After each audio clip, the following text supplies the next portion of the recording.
Hi, today I'm going to be discussing 10 questions to ask your DJ before booking. So if you're now at that stage of your wedding planning when it's time to plan that evening entertainment and who's going to be doing the music, it can be quite difficult to find the right person to sort of meet them expectations and the standards that you've got for that evening and sort of work with you to create the expectation that you've got and how you want it to work, and also like what you know your guests will enjoy, and somebody that you want to work with basically. So because we know it can be quite difficult to find the right DJ, I've put together 10 questions to ask your potential DJs to see what they're like and to sort of give you an idea of who to choose from if you're looking around at a few different prices and a few different companies.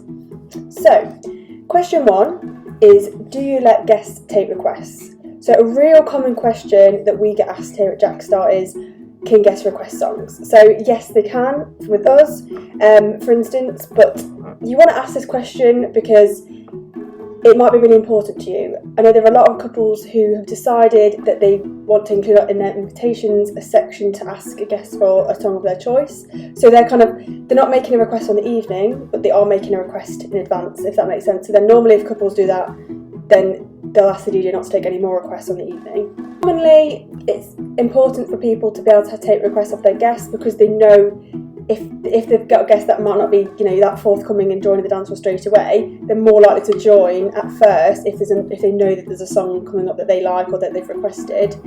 So again, it might be important to you, and you know that'd be better for your guests. So just make sure you ask that question before you book anything, because you will want to not ask and then you book them, and then further down the line you realise that your DJ won't allow that, and then it might put you in a bit of a tricky situation. So question 2 is, does the time included, so say your package is 7 PM till midnight, does that include the setup time? So you want to make sure that you know exactly what you're paying for and what's in your package, because also you want to make sure it works with your day, how the timeline's going to flow. So like I said, if they say 7 PM till midnight, are they going to start playing at 7 o'clock and are they going to stop playing at midnight, or are they going to arrive to start setting up at 7 o'clock and are they going to have taken down and left by midnight? If that makes sense.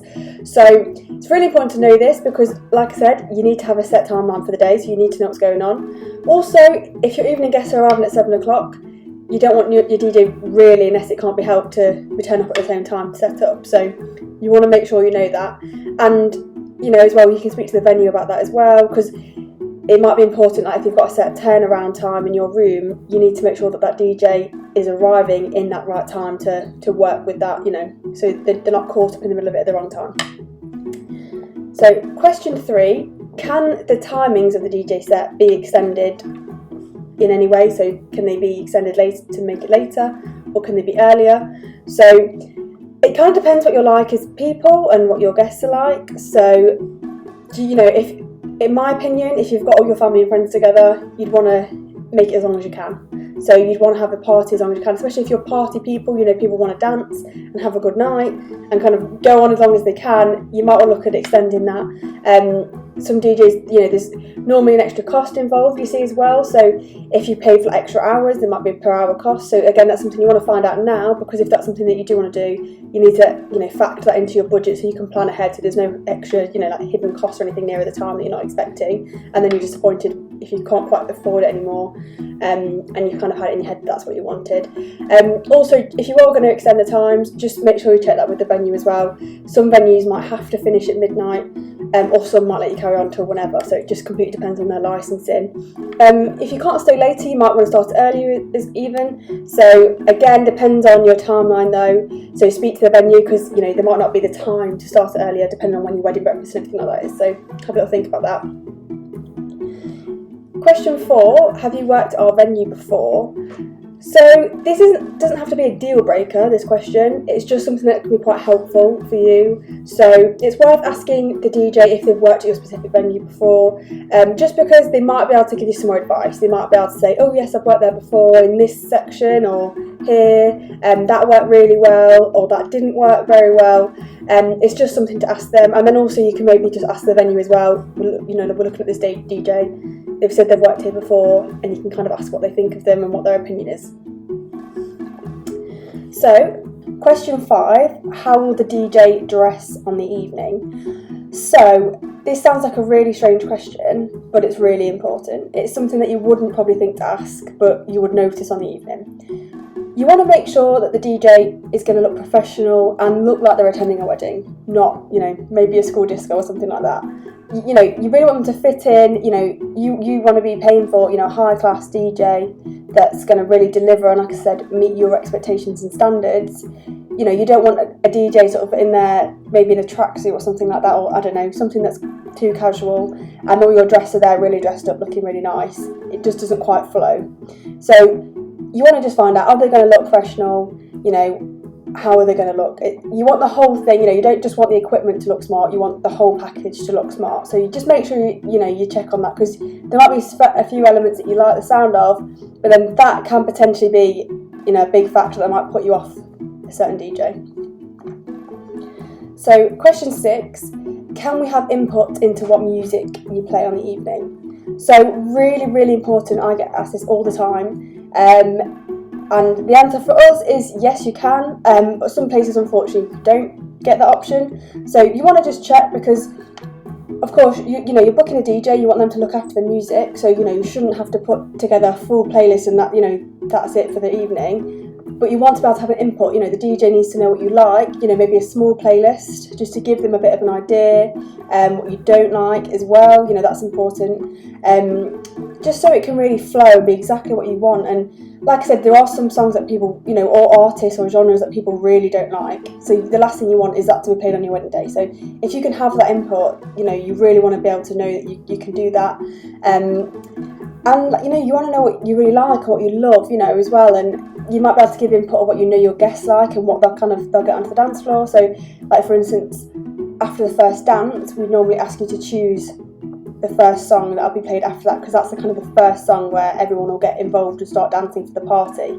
So, we would want to have that conversation to make sure that that's what you would like and would work for you and the guests. So just make sure that the DJ, will take that input from you and you'll have the chance to speak about it. Question 7, do you have package options for the daytime music as well? So quite a lot of couples do need daytime music. It's quite rare that it's not needed. So definitely have a look into this, because if you need sort of ceremony music and wedding breakfast music, it makes sense if you can to have all in the same company. It's just easier logistically for you. There's only one person you've got to speak to about that, and logistically as well, like for them to come into the venue, there's not loads of different suppliers turning up at different times, and it all gets a bit complicated. You've not got to pass your timetable over to people, loads of different people. If something changes in the timeline, you've not got to update loads of different people. It's just one person for the music side of it, and it just keeps it a lot more straightforward. So make sure you speak to them about that, even if it's not ceremony music, just wedding breakfast music. And also, they might be able to do a bit of a package if it's all in one place as well. So I just asked that question. Question 8, will the DJ make announcements? So of course the DJ is there to play the music and create a really good evening, get a great atmosphere for the party, and the evening reception. You want it to be really, we want people to have a good time. But the other thing is the DJ, is also there to announce things. That's what they're there for as well. As part of getting the atmosphere going, that's kind of a comes in hand with each other. So you want to make sure that they will do those announcements. So for instance, like your first dance, you want to make sure that DJ is going to announce to everyone, give them over the time warning, maybe sort of 5 or 10 minutes before, and say, look, that everyone can gather around in about 5 minutes, because that's when we're going to be doing the first dance, because you don't want anyone to miss it. The last thing you want is it not to be announced and someone really important to you misses it, and then unfortunately they can never really watch that first dance again unless it's been recorded or something like that, which is quite rare. So I'd definitely check on that. And you want to make sure they'll do other announcements throughout the evening if you want to. Again, I'm kind of linking it back to the input. You want to make sure that you can have that input to speak to them about what kind of announcements you do want. You might want a few unusual announcements, or you might want them to not make the normal announcements. It's completely up to you. So other announcements like the cake cut, if you're like a bouquet toss, anything like that. Or as well, you might want to dedicate songs to certain people, so you want to see if they'll announce that for you, like they dedicate it to somebody. So just speak to them to make sure that's what they're going to do, because the point is you can't assume that a DJ will do that. You just want to check first. So question 9, when are all payments due? really important because you can have so many payments leaving your bank account throughout the whole kind of engagement, wedding planning time.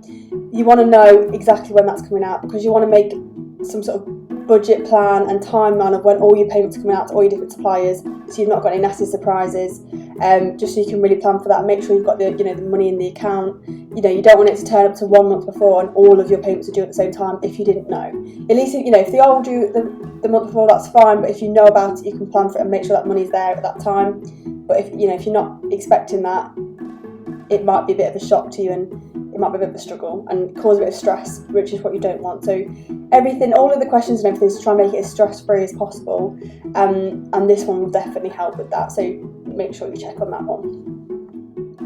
So the final question, and a pretty important question as well, is question 10. Can you have information about their reviews and any awards or anything that they've been awarded? So it's really important to look at reviews, and this goes across the board as well, of all different suppliers. The reviews are coming from real life couples who have had them, perform or play, anything at their wedding before. So you want to see what they say. Do they recommend them? Is there anything that they did or didn't like? What did they like? So it can kind of match with what your kind of thoughts are and what you want and what you don't want. It's just really important to have a look at them, because a lot of suppliers and DJs have reviews online, but they might have other reviews that they can send over to you. And especially with awards, there might only be a limit as to what you can see online, or you might just want to ask the question. It might be easy just for you to ask them, they've been given awards, what was the award for? It might cover things that you didn't realise. So there's lots of things to look at there, because at the end of the day, awards are really important, just like reviews are, because obviously reviews are from real life couples, but awards will be from industry experts. So if they've been given awards, that's always a good thing. Like I said, just make sure you cover all the bases so you fully know what this company is all about and what people have said about them and what people think about them in the industry and couples that have been there before. So definitely have a look into that one. And like I said, do your research online as well. You can see certain things online, so have a little look at that, on Google or Facebook or something, all across them kind of boards there. Lots of things to look at.